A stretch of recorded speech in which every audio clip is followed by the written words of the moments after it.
Hello all, అందరికీ రక్షాబంధన్ శుభాకాంక్షలు. ఈరోజు నేనైతే రక్షాబంధన్ ఎవ్రీ ఇయర్ మా దేవాంశ్ అంటే మా అబ్బాయికి నేను రక్షాబంధన్ టై చేస్తాను. ఇక్కడ గ్రీన్ కలర్ చూపిస్తున్నాను కదా, ఇక్కడ తెలంగాణ సైడ్ అయితే ఫస్ట్ రాఖీ అంటే అదే టై చేస్తారంట. నాకు ఇప్పటి వరకు తెలియదు. మీలో ఎవరికైనా దీని గురించి స్టోరీ తెలుసా? తెలిస్తే కామెంట్ చేయండి. ప్రతి సంవత్సరం మా దేవాంశ్కి నా చేతులతో తయారు చేసిన రాఖీని కట్టేదాన్ని. ఈ ఇయర్ కృష్ణుడి రాఖీ చాలా బాగుందని అది తీసుకొని ఆ రాఖీని టై చేశాను. మా అన్నయ్య ఊర్లో ఉన్నాడు, నేను వెళ్ళడం కుదరలేదు. ముందు రోజు వరలక్ష్మి వ్రతం వచ్చింది, ఇంక తర్వాత రాఖీ పౌర్ణమి కుదరలేదు.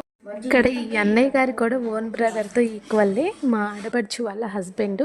ఈ అన్నయ్య గారికి కూడా నేను ఎవ్రీ ఇయర్ రాఖీ టై చేస్తాను. చక్కగా ఆ అన్నయ్య కూడా ఇంటికి వచ్చి రాఖీ కట్టించుకుంటారు. ఈ అన్నయ్యకి శ్రీరామ్ రాఖీ తీసుకున్నాను, రాముళ్ళకి ఈ చెల్లికి అండగా ఉండాలని చెప్పేసి. ఇక్కడ మామన్ సన్ అన్నా చెల్లెల రక్షాబంధన్.